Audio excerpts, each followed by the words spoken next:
Hey everybody, it's Andrew again, your average jeweler, and today I'd like to answer a question that I answer a lot. And when it comes to selling jewelry on just a daily basis, I hear this question all the time. And it's understandable why many people feel confused, maybe even intimidated. But that is, we're talking about the different white precious metals. You have your silver, your white gold, and your platinum. What's the difference, and why would I ever pay more for one than the other? Aren't they the same? Well, that's what we're going to find out.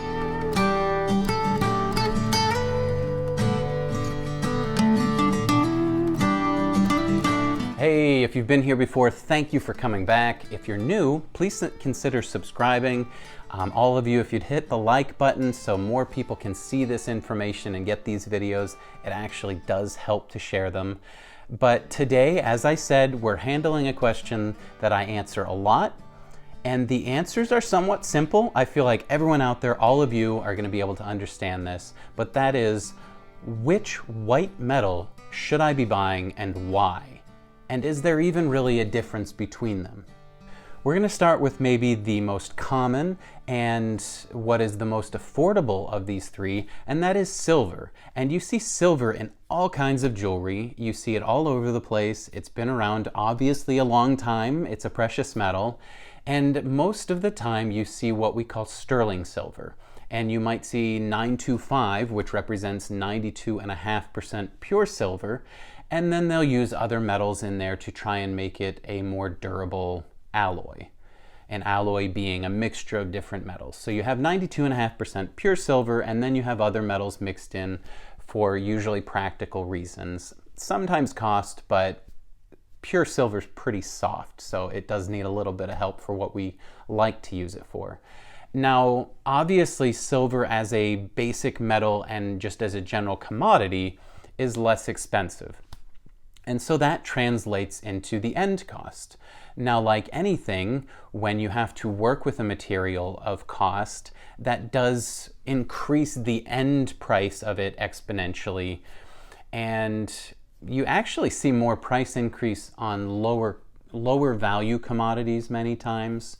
And so if someone is working with silver and say they use $5 worth of silver, they might, for all of their time and work and the risk of having to use a material that does have cost, they may be selling that for $50 or $100. These other metals that we talk about, the gold and the platinum, usually you're not seeing as big a markup on the material cost because people recognize they're just not going to pay a 10-time markup on gold. That's outrageous.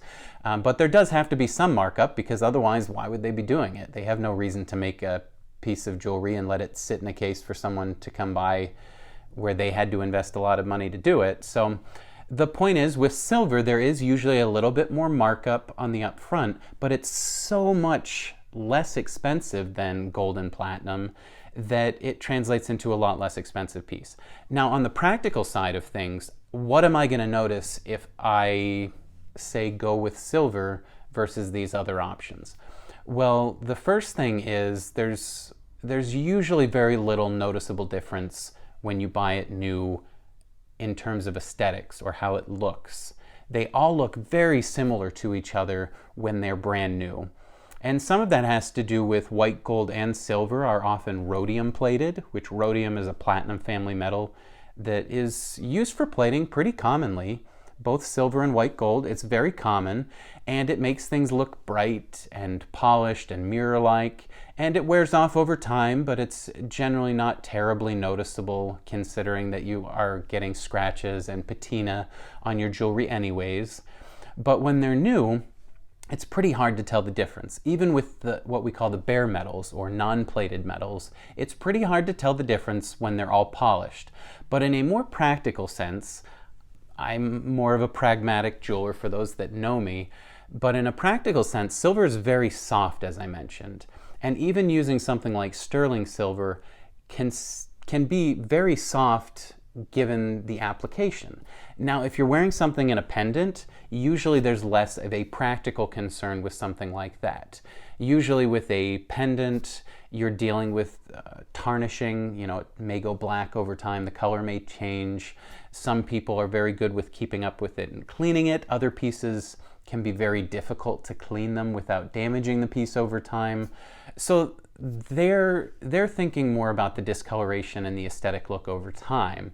But when you start talking about how the soft nature of silver works, and you think about something like rings or maybe even bracelets where they're exposed to more damage, or in rings, prongs that hold the stone specifically, those definitely have some pitfalls when it comes to using silver. The prongs wear more quickly, they bend more easily, and if you wear it all the time, and if it's a special ring, like an engagement ring, probably not the best idea.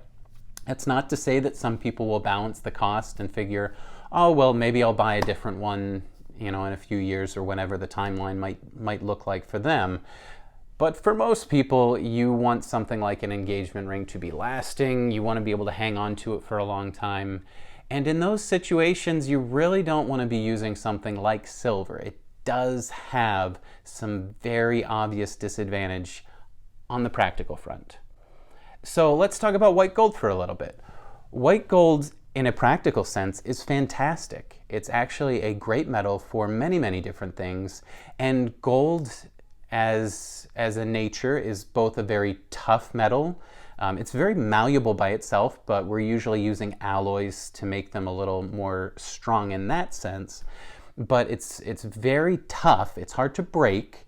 And then you add to that it has really good what we call metal memory. It wants to spring back, it wants to bounce back. So there's a lot of applications that works really well, where something like silver, you bend it and you bend it and you bend it, you've broken it. Gold actually wants to spring back, and it retains a lot of that strength for much longer. And not all of the applications are going to make sense for that comparison. The point is, when you're talking about prongs, like we just did, you're going to run into a much better situation with white gold prongs, and overall its resistance to bend and wear and break are much better than that of silver. So white gold is a fantastic option for most things. And then you have what is generally the most expensive category, and that is platinum. Now, one thing I want to point out is, at the time of making this video, platinum has been less expensive as a metal to gold than for a long time. Platinum has been noticeably less than gold in price just as a metal. So why is it that hasn't ultimately reflected in something like jewelry? Why is it that you still often pay maybe twice as much for something in platinum than you do in white gold? Well, that's two reasons. The first one is that usually with gold, you're dealing with an alloy that is maybe 58.5% if it's 14 karat gold. Or if it's 18 karat gold, it has more pure gold, and it would be about 75% pure gold, and then other metals in that alloy. So you usually aren't dealing with pure gold, but with platinum, you're oftentimes dealing with at least 95% pure platinum. So you have a lot more precious metal already worked into that scenario. But the other reason, the second reason for platinum costing you more, is that it costs a lot to work with. It's more labor intensive. It requires different equipment. And most jewelers, in a labor sense, need to charge more when they work with platinum.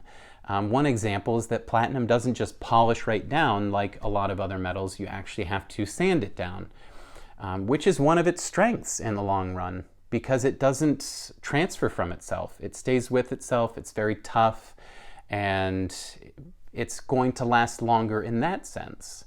I look at a lot of antique platinum rings, and some of them can get really beat up, but occasionally you see a few platinum rings come through, and they have stood the test of time amazingly. They look fantastic. They haven't lost a lot of their integrity. Many of them will need work, but that is one of the strengths of platinum. With that said, it is a little bit softer in a bending sense than something like gold. And when you talk about prongs, gold has that spring to it where it's going to want to spring back to where it was in place. Whereas platinum, if it bends, it will stay bent away more likely. but it doesn't wear as easily. Usually people consider platinum to have a better initial holding strength. You can really press it in there. So I know that we've talked more specific as to rings in a lot of these examples, but it's the jewelry that's going to get beaten up and worn, and maybe worn all the time, that you want to more seriously consider this question. Because if you just want a pretty piece of jewelry and maybe it's something that could be cleaned up and you don't mind cleaning up, silver's going to save you a lot of money. If you want something that always inherently has a little more value to it because of the metal and isn't likely to discolor as much, it's not going to need as much maintenance, and certainly in situations where there are practical advantages, then the extra money spent for white gold is generally worth that.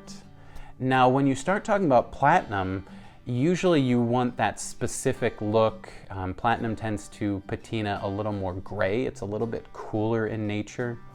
If you really want that look, or if you want some of those other characteristics of platinum, then you can spend the additional cost that it would be.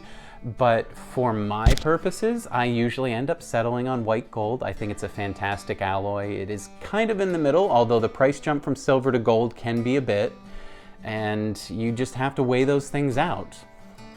It's not always easy. I hope these answers help.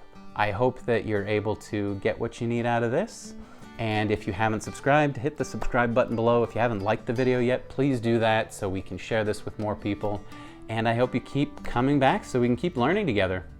Now, usually when I make these videos, I like to ask a few questions. And my big question today is, I'm always curious what things tend to surprise you most when I answer these questions, because many times they seem on the surface very simple, like there wouldn't be much to it. Maybe I would give you one reason to buy one over the other, but there's actually a lot going on when you start talking about them. So let me know if there was something that surprised you, maybe something that you hadn't really thought about that you would think about the next time you were looking to get something. I'd like to know. Share it with me in the comments below if you can.